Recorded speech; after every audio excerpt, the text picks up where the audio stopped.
Voilà, l'enregistrement est lancé. Bonjour, bienvenue à tous.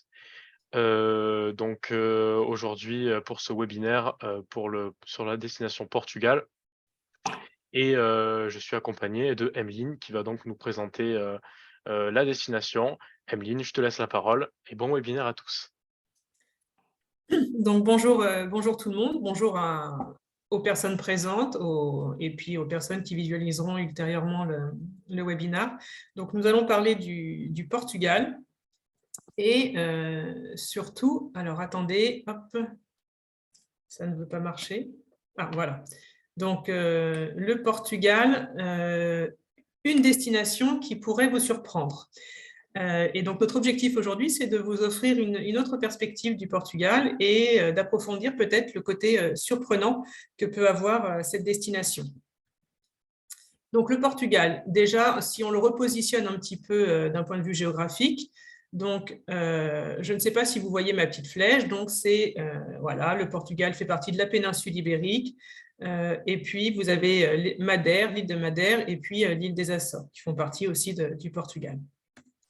Après, quand on parle Portugal, on a constaté au fur et à mesure de nos avancées en tant qu'agence réceptive que quand on pensait, à quoi on pense en général quand on parle Portugal?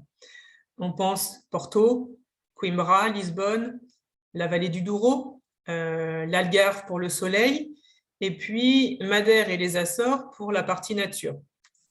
Mais finalement, le Portugal, c'est bien plus que ça. Le Portugal, c'est aussi un littoral très diversifié avec ses 900 km de côte.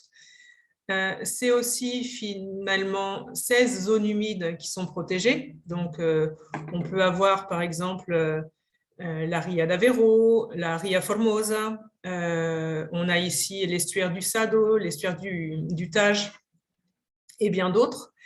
C'est aussi 13 parcs naturels et puis, bien évidemment, un patrimoine historique très riche, une tradition et une authenticité très forte. Donc, ensuite, on va passer rapidement. Donc, Sopracis a été créé. Donc, Sopracis, c'est une entreprise à deux têtes, moi, Emeline, et puis Virginia. Donc, moi, je suis franco-française, tombée totalement amoureuse du Portugal, et Virginia est portugaise.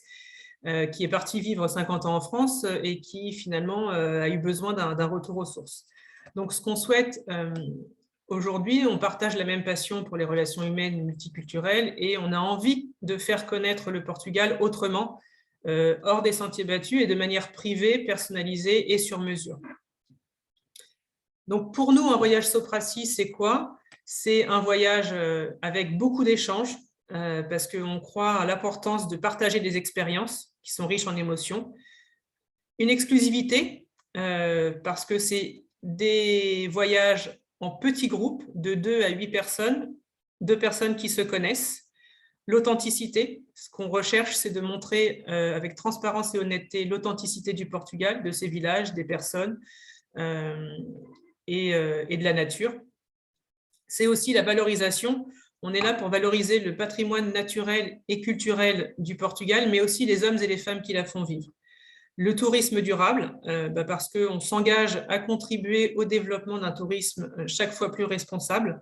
Et au travers des expériences que l'on propose, on cherche à sensibiliser aussi les voyageurs à l'importance de préserver donc, la nature et la tradition du Portugal, mais de manière plus générale, finalement, la planète Terre.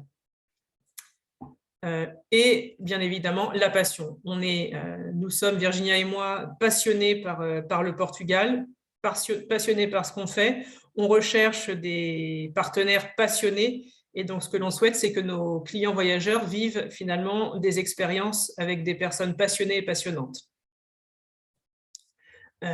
Donc, voilà, notre objectif, c'est ça, c'est la découverte d'une façon exclusive des richesses du Portugal, des expériences personnalisées, une approche différente, un autre regard, et ce qu'on veut, c'est faire vivre le Portugal. Ce n'est pas uniquement une visite du Portugal, c'est de vivre, c'est de s'immerger dans le Portugal. Et pour nous, chaque voyageur est exclusif, spécial et unique, et chaque voyage sera unique.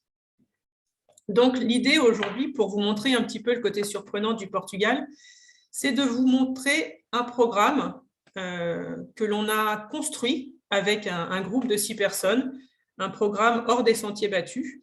Et j'espère que certains des paysages, finalement, vous surprendra. Les personnes à qui on parle de toutes ces zones du Portugal nous disent tous, la plupart, oh, je n'imaginais pas qu'on puisse avoir de tels paysages dans le Portugal. Ces clients-là, qui sont des clients voyageurs, ont été aussi surpris et agréablement surpris par ce qu'ils ont pu découvrir. Donc, on va parcourir en fait ensemble ce parcours que l'on a créé pour ce groupe. Donc, le programme, il a été construit pour un groupe de 6 personnes, 6 amis, sur une période de 3 semaines en octobre 2022. Et l'objectif était de découvrir le Portugal du nord au sud. Donc, ils sont arrivés à Porto et ils sont repartis de Faro. Le profil des clients était donc des personnes retraitées entre 69 et 75 ans, relativement actifs, randonneurs, et puis des grands voyageurs. Donc, ils avaient tous autant voyagé dans de nombreux pays d'Asie, d'Amérique latine et d'Afrique. Donc, la découverte du Portugal du nord au sud. Donc, ce qu'on a cherché, parce que c'était des personnes érudits, qui étaient actives, qui avaient envie d'apprendre, curieuses. Donc, on a, randonneurs aimant la nature, donc on a cherché à faire une découverte du Portugal qui permettait de combiner la nature au travers des différents paysages du Portugal qui sont la vallée, les montagnes, fleuves, rivières, mers et estuaires, avec aussi une découverte des villes et des villages, des traditions, pour avoir aussi ce versant patrimoine culturel. Donc, le parcours a duré 21 jours et on leur a fait visiter, donc, bien évidemment, des ex-libris du Portugal, mais on a cherché à les emmener dans des régions qui étaient moins connues du Portugal. Et on leur a proposé, c'est ce que je vous propose aujourd'hui, c'est d'embarquer avec nous dans ce voyage plein de surprises. Emeline, je me permets de te couper parce qu'on a une question. Ah, d'accord. On a Camille qui demande, vous faites que des voyages en groupe ou également des voyages individuels? Alors, bonjour Camille. Alors, c'est même plutôt l'inverse, c'est qu'on ne fait que des voyages individuels, on ne fait pas de groupe. On fait des voyages individuels de 1 à 8 personnes maximum et de personnes qui se connaissent. Donc, on est vraiment spécialisé dans le sur-mesure individuel. De rien. Alors là, sur la carte, vous voyez en fait tous les points par lesquels nous avons fait passer les clients. Donc, on va parcourir certaines étapes principales parce que on n'a pas beaucoup de temps, donc je ne vais pas vous résumer, ça va être difficile de résumer 3 semaines de voyage, mais on va partir dans les points essentiels et les points qui sont finalement, qui méritent d'être vus parce que pas souvent connus. On va quand même commencer par Porto. Alors, pourquoi je n'arrive plus à passer? Voilà. Donc, le voyage, ils sont arrivés à Porto. Bien évidemment, arrivant à Porto, ça aurait été dommage de ne pas les faire s'arrêter sur la ville de Porto pour visiter cette ville qui est aujourd'hui quand même qui fait partie, en fait, il faut savoir que le Portugal prend son nom du fait de la ville de Porto qui s'appelait anciennement Portugal. Donc, sur Porto, en fait, on leur a organisé, parce que même si c'est une ville qui est très connue, on essaye toujours de faire quelque chose d'un peu différent. Et on a différents partenaires, dont un qui organise des visites privées et guidées, dans les coulisses de Porto. Voilà. L'objectif, c'est d'aller découvrir aussi le Porto populaire, le Porto que les guides touristiques ne présentent pas.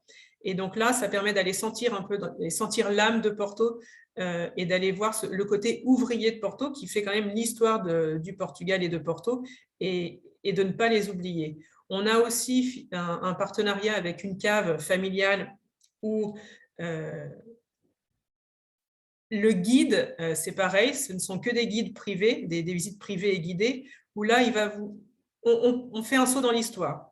Il nous explique à sa façon et d'une manière très ludique et passionnante comment a été créé le Porto. Parce qu'aujourd'hui, on se délecte d'un nectar qui est le vin de Porto, mais finalement, comment il a été créé il a été créé un peu par une erreur, un peu comme comme le champagne finalement. On s'est aperçu de quelque chose et on en a fait un nectar. Et donc ça, c'est passionnant. Et puis, c'est pareil, soirée fado dans un restaurant tenu par une chanteuse réputée. Alors, Porto n'est pas la ville du fado, mais en cherchant, on arrive à trouver des petits restaurants qui sont vraiment typiques et qui vous font vivre l'âme du fado, qui est la chanson, le style musical portugais et qui représente l'âme du Portugal. Alors ensuite, une fois qu'on est passé à Porto, on les a emmenés du côté de la Serra do Alvão, donc, qui est un parc naturel au nord-est de Porto. Donc, en allant à la Serra do Alvão, ils ont pu s'arrêter sur Guimarães pour découvrir la ville finalement qui est le berceau du Portugal, là où a été sacré roi, le premier roi du Portugal au XIIe siècle. Donc, Serra do Alvão.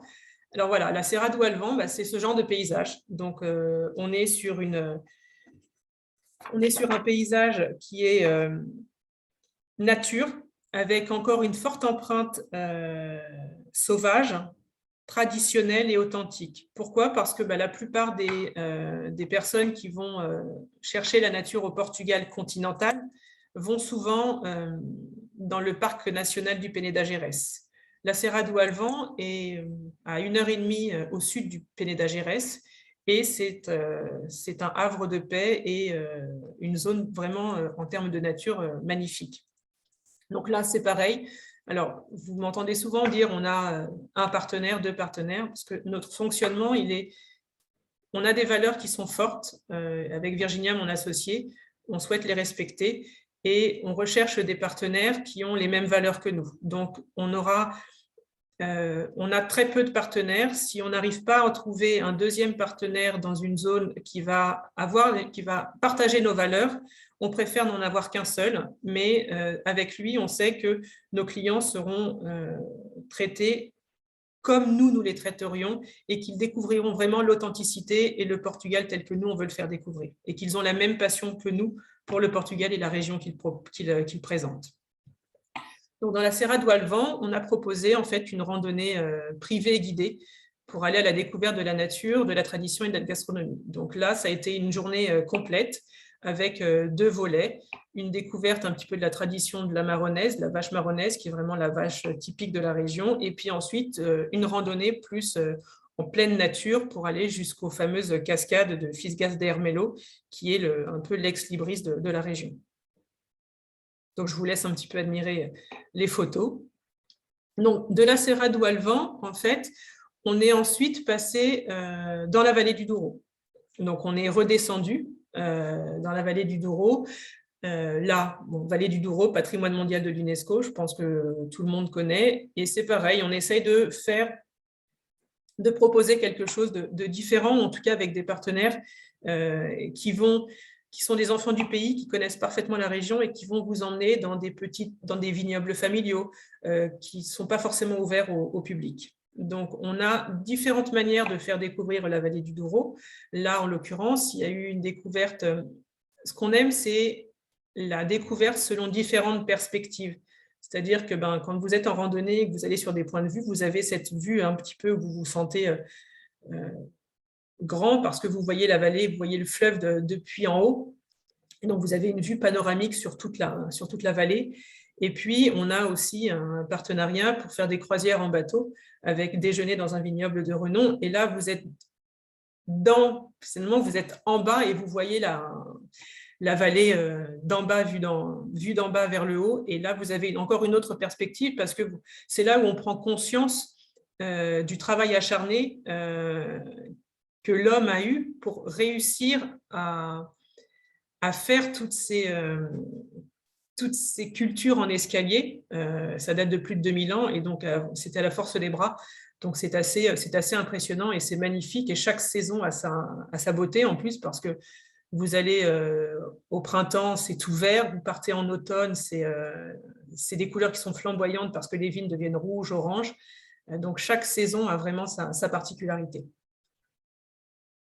Et on a aussi donc la randonnée privée guidée donc pour aller à la découverte. Et là, c'est pareil, on a un partenariat qui est Voilà, c'est un passionné de la tradition, du Porto, de la vallée, quelqu'un de passionné aussi par l'histoire et vous transmet cette passion au travers de la randonnée en vous arrêtant, en échangeant avec les personnes qui travaillent le long du parcours. Donc, on est vraiment dans un échange très riche, humainement et intellectuellement. Donc, de la vallée du Douro, en fait, on va descendre maintenant dans la vallée du Coa. La vallée du Coa, en fait, c'est une vallée qui est autour du fleuve Coa qui se jette dans le Douro. Et donc, cette vallée du Coa, elle est très connue pour son histoire et son art rupestre, parce que donc il a été dans cette vallée déterré de nombreuses gravures rupestres. Et on est dans une zone aussi, d'un point de vue architectural et village historique très riche, parce qu'à la frontière espagnole, et donc pendant longtemps, il y a eu quand même un peu une guerre entre l'Espagne et le Portugal souhaitant son indépendance, l'Espagne souhaitant continuer à avoir la main mise sur le petit bout de terre portugais. Donc, il y a eu de nombreuses villes fortifiées de châteaux forts qui ont été construites tout le long de la frontière. Et donc, on a vraiment une richesse en termes de villages historiques et de châteaux forts tout le long de la frontière espagnole. Donc, sur la vallée du Coa, là, on est en fait... Donc, il y a possibilité, on a des partenaires qui organisent des visites nocturnes de gravures rupestres. Alors, pourquoi nocturnes? Parce que finalement, à la lumière de la lampe torche, on découvre beaucoup plus de tracés qu'à la lumière du jour. Et donc, c'est assez passionnant et vraiment très intéressant. Il y a toute la visite du réseau des villages historiques. Et puis, on organise dans la vallée du Coa, on a un partenariat parce que l'une de nos manières de fonctionner aussi, c'est de développer des partenariats avec des associations locales qui cherchent à préserver l'environnement ou qui cherchent à redynamiser des zones désertifiées. Donc, notre partenariat, il se traduit de la manière suivante, c'est-à-dire que on travaille avec eux, soit l'association a dans ses statuts la possibilité d'organiser elle-même des expériences guidées et privées, et dans ces cas-là, on travaille avec eux pour l'organisation de randonnées interprétatives, ou alors ils fonctionnent avec des agents d'animation touristique pour faire des randonnées, et on passe par ces agents touristiques qui ensuite, eux, reversent un pourcentage à l'association. Et puis surtout, on fait connaître le travail de l'association, c'est notre objectif. Et là, en l'occurrence, dans la vallée du Coa, il y a une association qui s'appelle Rewilding Portugal, qui fait partie d'un réseau européen et qui cherche à promouvoir le réensauvagement pour permettre à la nature de reprendre ses droits. Et donc, ils ont tout le long de la vallée du Coa 3 réserves naturelles dans lesquelles ils réintroduisent aussi des animaux à l'état sauvage. Et donc, l'objectif, c'est de faire des randonnées privées dans les réserves naturelles pour expliquer cette notion du réensauvagement, avoir la possibilité d'observer des animaux à l'état sauvage et de comprendre aussi le processus de reprise de ces droits entre la faune et la flore et l'interaction entre le besoin d'un certain type d'animaux pour le développement de la flore locale. N'hésitez pas si vous avez des questions. Donc, de la Serra de la vallée du Coa, nous sommes descendus dans la Serra da Estrela, qui est là, donc, Serra da Estrela, c'est le point culminant du Portugal continental. Donc, c'est la chaîne de montagnes la plus haute du Portugal, et avec la Torre qui culmine à 2000 mètres. Alors, 2000 mètres presque, c'est-à-dire que la montagne en tant que telle, elle culmine à 1993 mètres, et à l'époque, le roi Dondinis, pour atteindre les 2000 mètres, a fait construire une tour de 7 mètres. Et comme ça, 1993 plus 7, on atteint les 2000. Mais de ce point de vue-là, de la Torre de la Serra da Estrela, on a une vue panoramique sur toute la montagne. Donc, c'est pareil, la Serra da Estrela est une région qui est encore... alors, en termes de randonnée, c'est juste sensationnel. Mais il y a aussi encore une très grande tradition parce que vous avez le fromage de la Serra da Estrela qui est très connu. C'est vraiment une manière très traditionnel de le faire et propre à la Serra da Estrela. Vous avez aussi de l'artisanat sur de la laine de mouton, qui est en fait le burel. Et donc, vous avez encore des fabriques qui travaillent à la mode ancienne avec des machines qui datent du XVIIIe siècle et donc avec la possibilité de visiter, d'aller à la rencontre de tous ces artisans. Donc, on est sur nos expériences, c'est de la randonnée privée guidée, mais qui permettent d'aller à la découverte de la nature, la tradition, la gastronomie et à la rencontre des gens qui font justement toute la gastronomie. Enfin voilà, elle est à la rencontre aussi de ces artisans.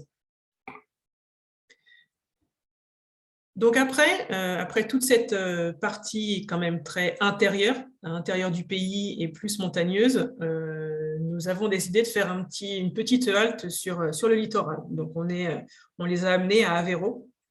Donc Aveiro, alors là, je vais prêcher pour ma paroisse, nous sommes basés à Aveiro. Et c'est vrai qu'Aveiro est une petite ville balnéaire, juste très mignonne, qui a...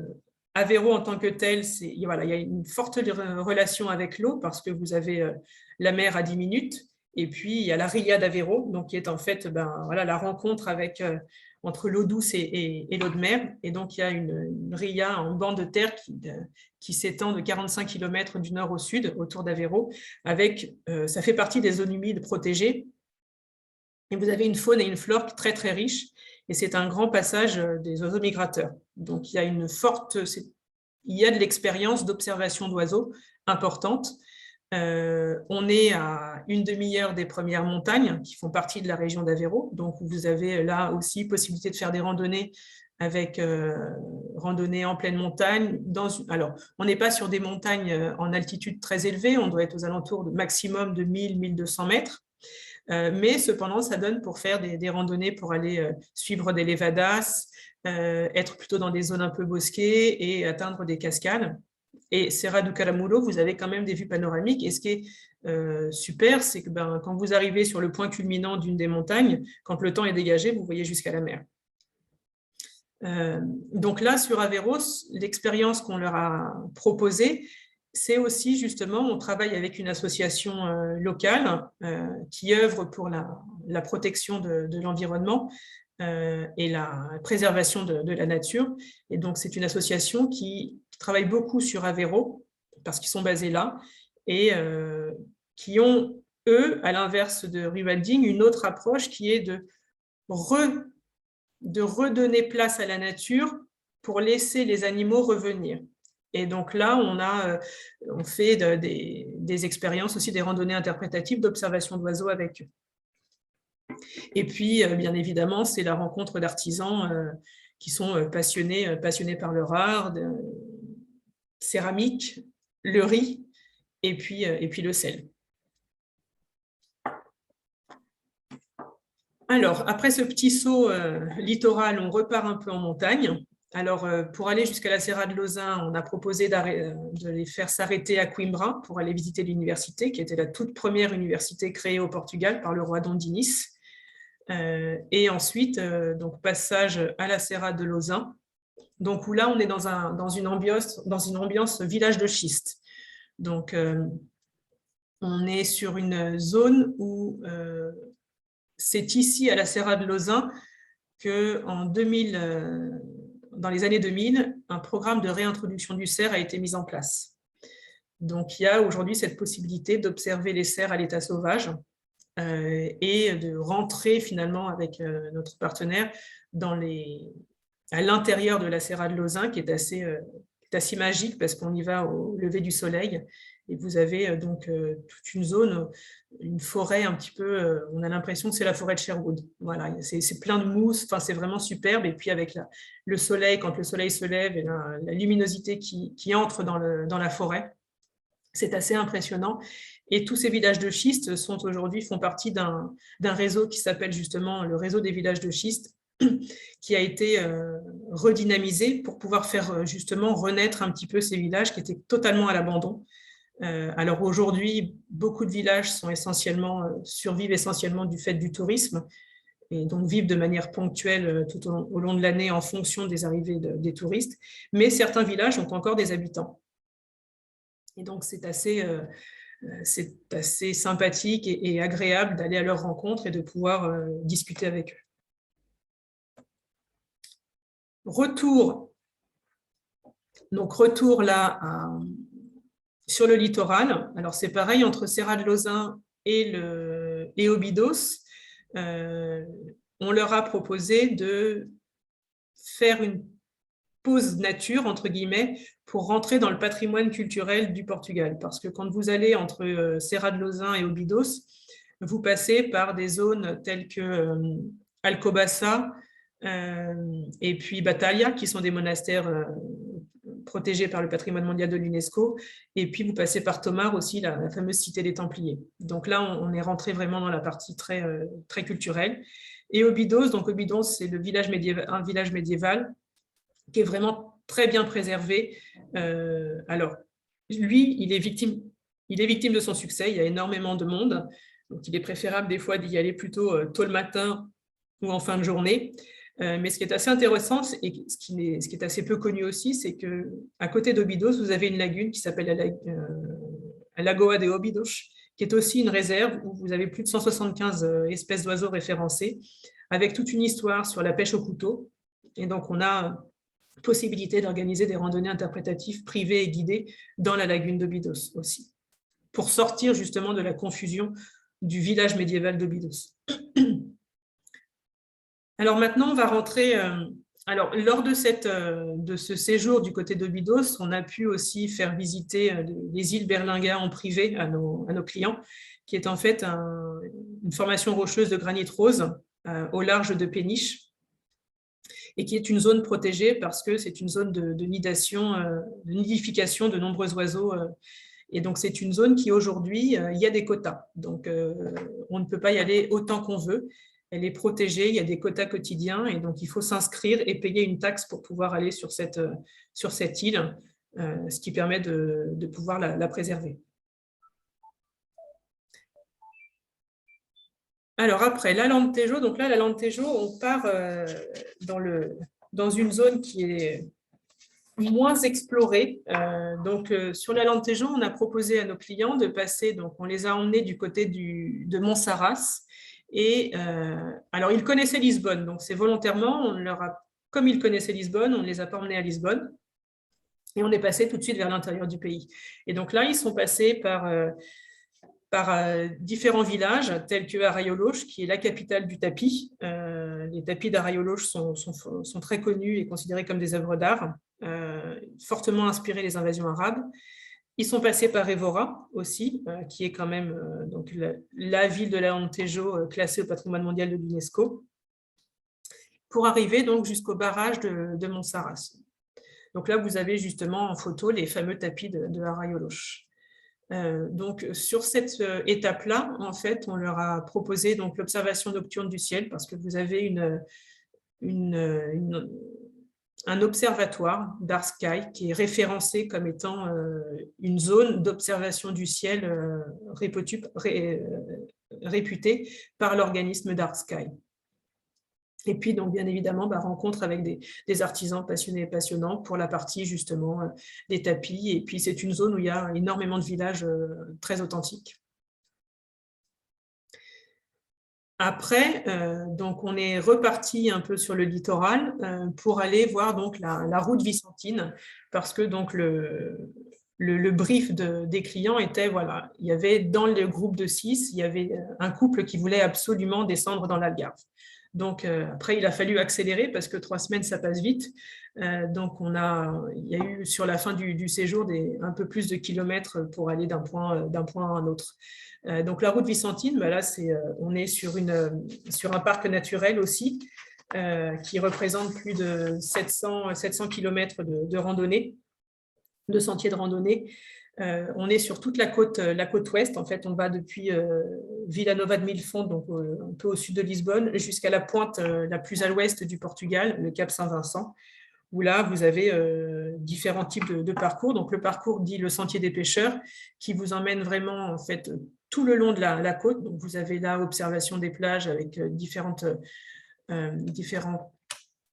paysages de falaises, des oiseaux migrateurs aussi, avec une faune et une flore qui restent très autochtones. Et puis, le chemin historique et des parcours après, avec beaucoup de villages de pêcheurs, parce que c'est une zone voilà, de départ de pêche.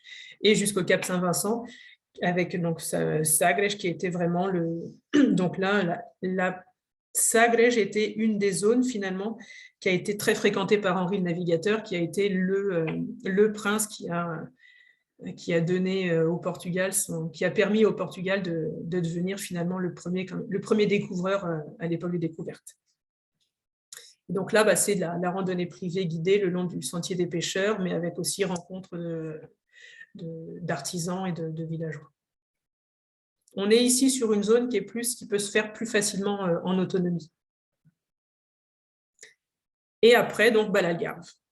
Alors, l'Algarve, c'est pareil, on les a laissés, ils avaient 2 jours sur l'Algarve, donc ça a été, on essaye aussi de sortir un petit peu des sentiers battus, parce que l'Algarve, voilà, c'est vrai que les plages de l'Algarve sont juste sublimes, avec les plages escarpées, mais finalement, l'Algarve, il y a plein d'autres choses aussi. L'arrière-pays est très riche. Et puis, on a aussi une des zones humides protégées en Algarve qui s'appelle la réserve naturelle, le parc naturel de la Ria Formosa, qui est aussi une zone très, très riche en observation de faune et de flore. Et même quelqu'un qui n'est pas un passionné d'oiseaux prend toujours plaisir à prendre les jumelles et à aller regarder les oiseaux qu'on trouve pas forcément ou qu'on n'a pas l'habitude d'observer. Donc après, on a aussi des partenaires qui permettent de découvrir en privé et de manière guidée tout l'arrière-pays algarvien, parce que y a toute une zone très riche avec des zones de montagne aussi, et puis des villages très traditionnels.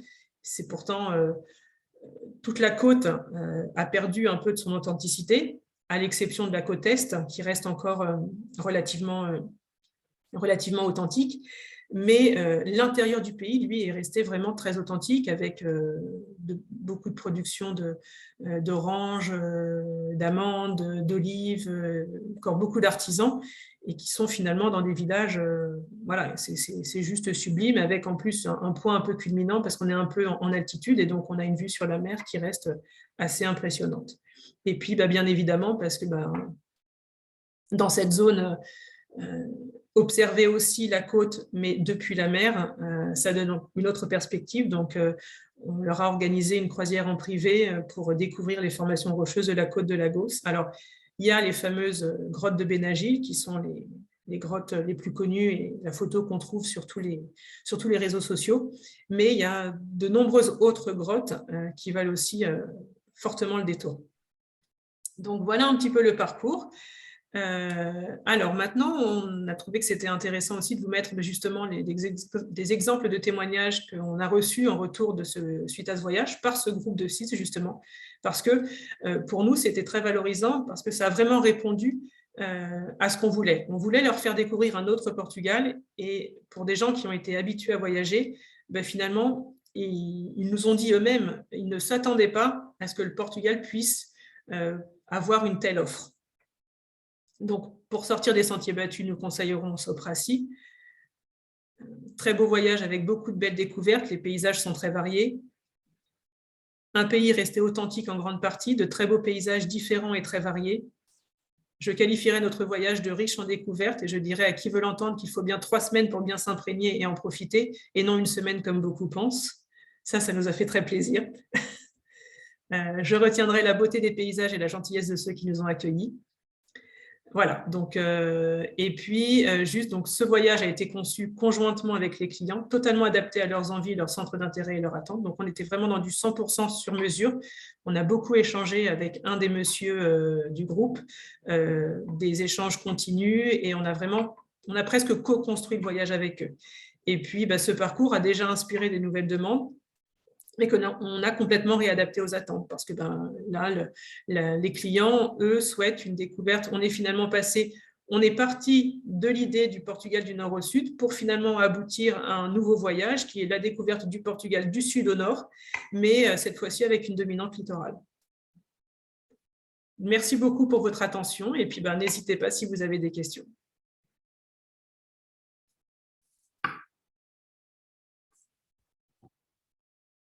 Merci pour ta présentation, Emeline. Et puis, voilà, si vous avez des questions, donc n'hésitez pas à lui poser. Et puis, de toute façon, vous avez les contacts aussi, email. Oui, vous m'entendez, Janine Brun? Vous m'entendez? Bonjour. Oui, Très on vous mal. entend, mais très, très faiblement. Et là, attendez, là c'est... Et là, c'est bon? Pas vraiment, mais attendez, je vais essayer de monter le son de ma part. Comme ça, je peux peut-être Oui, essayer de relayer votre question. oui. Oui, Là, je vous entends à peu près. d'accord. Dites-moi. Ma question est de dire, effectivement, pour ce genre de voyage, est-ce qu'il y a une possibilité de la part de l'agence, enfin, voilà, de la dame qui présente le voyage, à la place, est-ce qu'il y a une possibilité d'avoir un voyage en petit groupe, quand je dis petit groupe, 10 à 20 personnes, avec le même esprit? Est-ce qu'elle a un confrère, ou je ne sais pas, est-ce qu'il y a possibilité d'avoir, parce que c'est vrai que 8 personnes, on n'a pas souvent des demandes sur si peu de nombre. Donc, 10-20 personnes, hein, c'est ça. Est-ce que vous avez entendu la question, Emeline, ou pas? Non, de très très loin. D'accord. Alors, la question, c'était, est-ce qu'il est possible, dans le même esprit, de faire un voyage de ce même type, mais pour des groupes plus petits, à savoir de 10-20 personnes? C'est Alors, des bien ça, groupes plus grands plutôt. plus grand? Alors, oui, c'est ça, c'était bien ça votre question? Oui, c'était ça ma question. Ok. Il n'y a pas plus Ok. grand, hein. 15 personnes, mettons, de moyenne. Ouais, 15 personnes de moyenne, la question Les c'est. effectifs peuvent recevoir ces personnes dans ces conditions privatives, on va dire, Mhm, parce que c'est pas évident non plus de la part des fournisseurs de mhm, pouvoir recevoir 15 personnes mhm, mhm, aussi bien pour l'hébergement, parce que là, on n'a pas abordé le problème de l'hébergement, comment ce mini-groupe était logé, dans quelles conditions. mhm, mhm. Et après, Oui. donc, ce que vous avez entendu, je vous laisse répondre. Non. Oui, alors après, c'est vrai que le point de l'hébergement, sur ce programme-là, le groupe voulait un hébergement. Donc, eux, comme ils avaient l'habitude de voyager, nous ont demandé un hébergement chez l'habitant. Parce que quand ils partaient en Asie, Afrique, Asie, Amérique latine, ils avaient l'habitude de l'hébergement chez l'habitant. Ce concept, vraiment chez l'habitant, comme nous on l'entend un peu en France, qui est d'aller dormir chez les gens, n'est pas trop répandu ici. On va avoir des concepts qui sont un petit peu l'équivalent de la chambre d'hôte aussi, du tourisme d'habitation. Et là, il y a en effet des toutes petites structures. Et nous, c'est ce qu'on privilégie, c'est toujours de la petite structure. Parce que ce qu'on veut, c'est que ce soit, quand je dis que nos partenaires, on cherche des partenaires qui ont les mêmes valeurs que nous, ce ne sont pas que les partenaires d'animation touristique. Il faut que la restauration, il faut que l'hébergement, ce soit aussi des gens qui sont passionnés, qui ont le goût de la réception, qui cherchent à faire justement un petit peu du développement durable, qui cherchent à mettre en avant la culture locale. Donc, on est vraiment sur la petite structure. Alors après, concernant votre question sur est-ce qu'on peut faire la même chose à peu près pour un groupe entre 10 à 20 personnes? Alors, nous, on a pris le parti vraiment de se limiter à 10 personnes. Pourquoi? Parce que quand enfin 8, je dis 8, mais on peut pousser jusqu'à 10. Mais au-delà de 10, ça devient finalement beaucoup plus compliqué déjà de trouver des hébergements qui vont répondre à cette authenticité. Parce que pour peu qu'on soit sur des personnes qui sont dans des chambres différentes, ça veut dire qu'il faut qu'on trouve au minimum 10 chambres ou 15 chambres. Et là, nous, des fois, on a des partenaires avec, ils ont 4 ou 5 chambres. Donc, on est sur la limitation où on va devoir aller changer un peu de catégorie dans la partie hébergement. Et puis, quand vous organisez des randonnées interprétatives d'observation d'oiseaux, par exemple, arriver à 15, tout de suite, c'est plus difficile. Et là, on ne peut pas assurer de voir les oiseaux parce que on arrive avec plus de bruit, on a moins cette possibilité quand même de s'assurer que finalement les gens ne vont pas laisser tomber quelque chose. Et puis, quand on est sur un groupe qui est plus grand, parce que pour nous, ce qui est important aussi, c'est cette notion d'échange et il faut que ce soit valorisant pour tout le monde. Il faut que nos clients voyageurs ressortent satisfaits et enrichis de l'expérience. Mais ça nous paraît important et essentiel que notre partenaire aussi sorte enrichi et satisfait de l'expérience. Parce que c'est un échange et donc les clients voyageurs vont apprendre de lui, mais lui apprendra d'eux aussi. Et quand on est dans un groupe qui commence à être trop grand, on perd de l'attention et l'interaction est du coup moins riche. J'espère avoir répondu à votre question. Oui, je vous en remercie. Oui.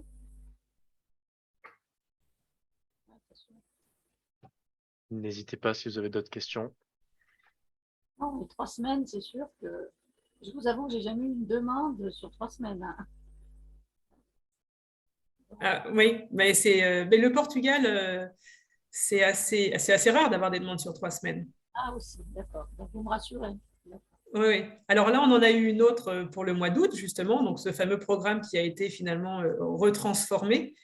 Mais en règle générale, on est sur une semaine, 15 jours. C'est plus fréquent. Mais après, c'est vrai qu'on peut, si on veut prendre le temps de vraiment faire découvrir de manière authentique le Portugal, après, ça devient pour nous très compliqué quand les clients nous demandent est-ce qu'on peut faire en 2 semaines le Portugal du nord au sud. Là, c'est vraiment de la course, c'est beaucoup de kilomètres et on perd l'essentiel. Bien sûr. Merci pour votre retour. Merci à vous. Merci pour cette belle présentation. Merci. C'est très enrichissante, effectivement. Pour avoir fait le Portugal plusieurs fois, moi, avec des groupes, donc totalement différents, c'est sûr. Ça n'a rien à voir. C'est plus riche chez vous que ce qu'on peut faire dans les voyages traditionnels de 8 jours. Quoi. Même en 10 jours, on peut faire quelque chose de très riche.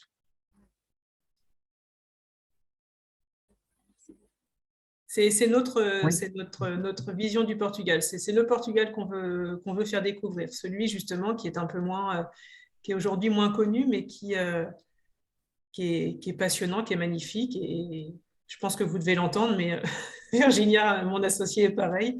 On est juste red dingue de ce pays, en fait.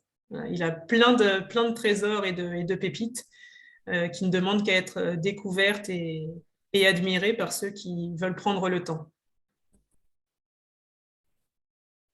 Donc, vous êtes joignable par mail et le téléphone, vous avez une ligne.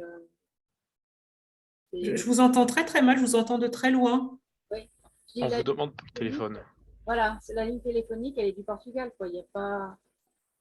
Oui, ce sont des téléphones portugais. Alors après, l'une comme l'autre, on a un téléphone français, mais on peut se contacter par WhatsApp. On a WhatsApp.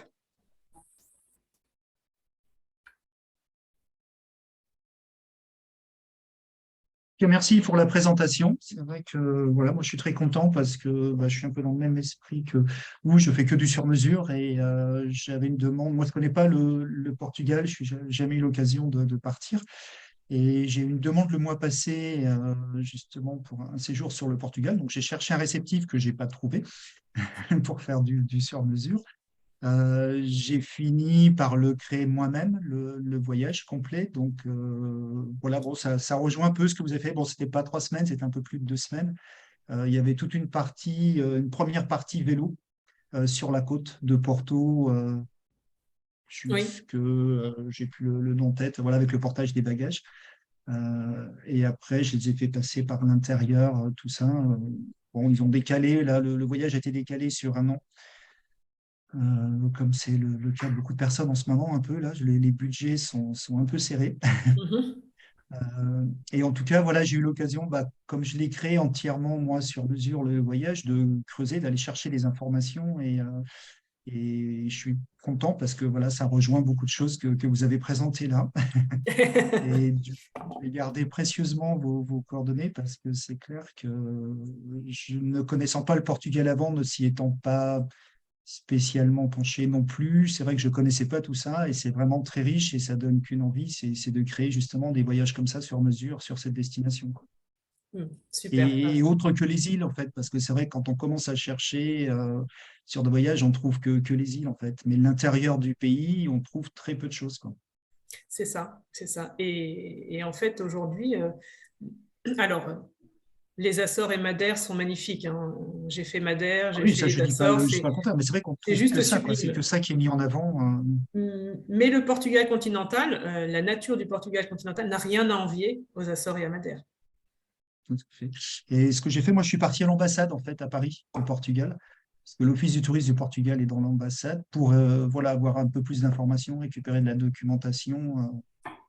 Donc, je Mhm. suis parti les voir, parce que voilà, j'aime bien faire les choses correctement, les faire bien, et j'avais besoin d'avoir voilà, les bonnes informations, quoi. Mais je suis vraiment content bah, voilà, d'avoir assisté, d'avoir vos coordonnées. Et la prochaine demande, voir, bon, j'ai pas eu le temps de le faire là, mais je voulais mettre sur mon site internet voilà, un séjour type comme ça sur mesure sur le Portugal, quoi, pour le mettre en avant, quoi.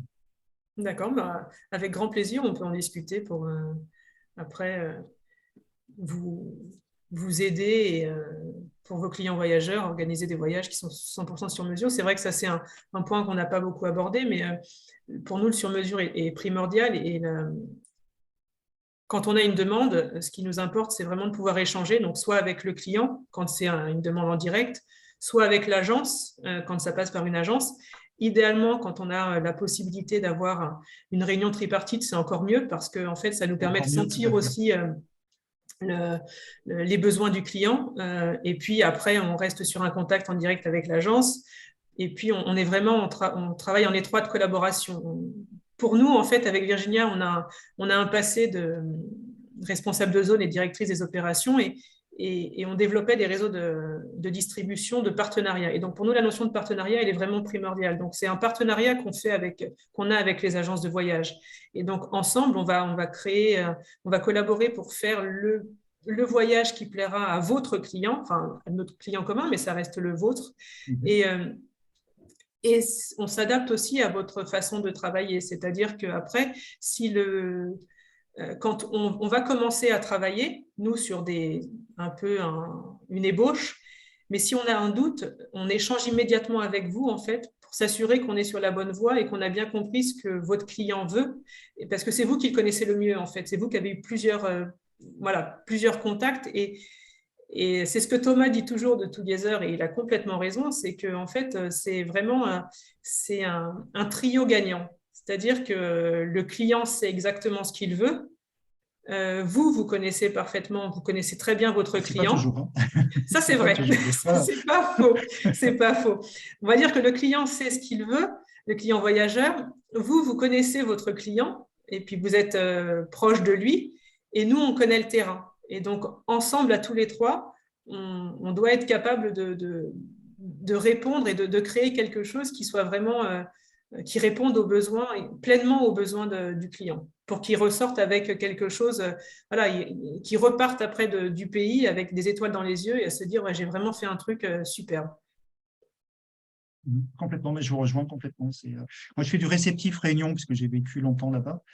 Et je revends des séjours réunions à d'autres agences et ben voilà, je ressens la même chose. Des fois, j'ai pas suffisamment, j'ai besoin de sentir le client, quoi. J'ai besoin Mhm. d'échanger avec lui pour construire le voyage sur ses attentes, quoi.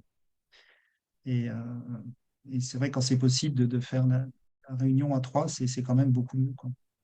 Et on aime après, quand le client vient valide, pour ce groupe de voyageurs, on est allé, et dans la mesure du possible, quand ils arrivent sur Porto essentiellement, on aime aller accueillir nos clients à l'aéroport. Les Mm. voyageurs, on aime les accueillir à l'aéroport. Voilà, c'est un petit peu, c'est la petite touche personnelle, mais ils sont tous très sensibles à ça. Et nous, ça nous fait plaisir parce que, au même titre que le partage, on veut du partage entre nos partenaires et puis les clients voyageurs, on aime aussi partager avec les clients voyageurs. Donc, on est dans cette notion de partage, on aime les relations humaines avec Virginia, et donc ce qu'on veut, c'est développer, on accueille dans notre pays euh, les clients voyageurs comme si on accueillait nos amis, c'est-à-dire qu'on veut qu'ils se sentent vraiment bien au Portugal. Ok, J'ai une bah, c'est question, super. Merci beaucoup, en tout cas. j'ai une autre, Merci. j'ai une autre question. Janine Brun, comment faites-vous pour détecter les clients qui se renseignent à Maxi et qui vont ensuite sur Internet? Moi, je ne trouve pas la solution. Je l'ai eu récemment sur les Seychelles. et des gens qu'on connaît en plus. Hein. Ce pas des gens qui arrivent comme ça, hein, qui nous connaissent, qui habitent dans mon village, qui voulaient me faire faire, mais je les sentis un petit peu sans plus. Elle est allée réserver, une fois qu'elle a fait faire le travail par 2 agences, elle est allée faire ses réservations directement par Internet.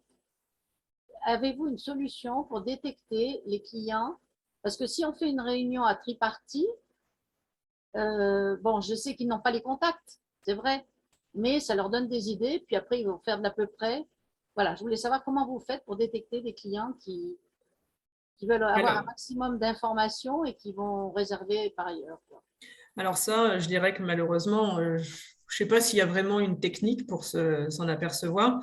Nous, aujourd'hui, notre manière de fonctionner, elle est la suivante, c'est que quand on a une demande qui nous est faite pour le Portugal, déjà, on demande une réunion téléphonique pour vraiment ressentir le besoin. Et puis, après, on va faire une présentation, mais ça va être, on va dire, un petit peu une ébauche. On ne met pas tout. On donne les étapes. Donc, pour quelqu'un qui veut venir pendant 2 semaines, on va lui dire, ben voilà, l'étape 1, vous allez être Serra do Alvão de telle date à telle date. On vous organise une expérience et puis les journées en dehors de cette expérience, vous pouvez découvrir ça et on met quelques sites de sites, de lieux qui peuvent être découverts. Et après, on met l'hébergement en disant hébergement dans un hôtel rural de Charmes, par exemple, et on met 2-3 photos. Mais on ne met pas les noms tout de suite, en fait. Après, ça, voilà, ça n'empêche rien. Hein. Non, c'est sûr. C'est vrai que la discussion, bon, change un peu, mais je rejoins complètement. C'est le gros problème que j'ai moi là sur ces 3 derniers mois, quoi. Ah oui. Là, j'ai fait un constat, je suis à 90% de non-contact une fois le séjour présenté. C'est hallucinant. Donc là, ce que j'ai décidé de faire, c'est je fais la présentation, mais pour l'envoyer au client, je fais payer. Je fais payer des frais de création de séjour. C'est la décision que j'ai prise là ce mois-ci parce que ça devient insupportable, quoi. Oui. Le volume est tel que je suis à 90% de séjours présentés où j'arrive plus à joindre le client, ni par mail, ni par téléphone, ni par texto, ils ne répondent plus. Voilà.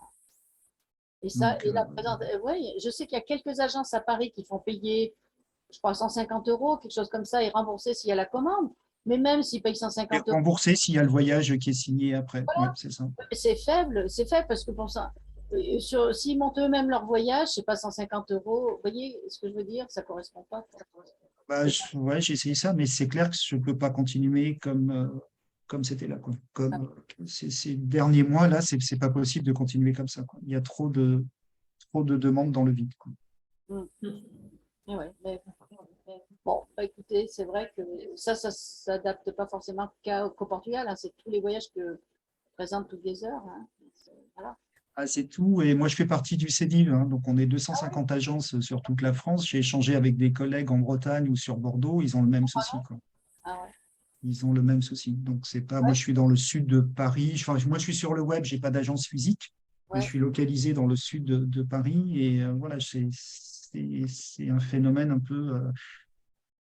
Voilà. Et comme on n'arrive plus à joindre les personnes, c'est vrai qu'on n'a pas d'explication concrète, en fait. Donc, pourquoi ils donnent vos suites. Les personnes sur le Portugal, là, le retour que j'ai eu, alors vrai ou pas vrai, après c'est ça, c'est sur les retours qu'on a, mais voilà, ils fêtent leurs 50 et 60 ans, donc ils font une fête avec leurs amis, du coup ils décalent le voyage à l'année prochaine. Bon, c'est peut-être pas perdu, c'est peut-être une vraie raison, mais je sais pas. Je sais pas. Ça, c'est un point qui est… Un point important hein, pour la survie de nos agences. C'est un point. Juste, je me permets d'intervenir vu qu'il reste que quelques minutes. Si vous avez peut-être une dernière question pour Emeline avant qu'on… Parce qu'après, on va être un peu à court de temps. Donc voilà, simplement si vous avez une autre question. Non, ben, merci en tout cas, moi j'y garde bien voilà, les coordonnées, je reviendrai vers vous, soit faire une présentation, voilà. Très bien, avec grand plaisir. Sur un mailing ou sur mon site, mettre un séjour type, mais en tout cas, je suis ravi. Merci. Merci bien. Ouais, merci à vous. Écoutez, si vous n'avez plus de questions, alors à la limite, on va terminer ce webinaire. Merci beaucoup, Emeline. Merci. Merci pour Et cette puis opportunité voilà, d'avoir n'hésitez pas à la présenté. recontacter de toute façon, si vous avez d'autres questions. Je vais arrêter l'enregistrement ici. Oui, n'hésitez pas, hein, Merci. les coordonnées sont sur le webinaire. Vous pouvez m'envoyer un WhatsApp ou envoyer un email et avec plaisir pour échanger. Merci. Super.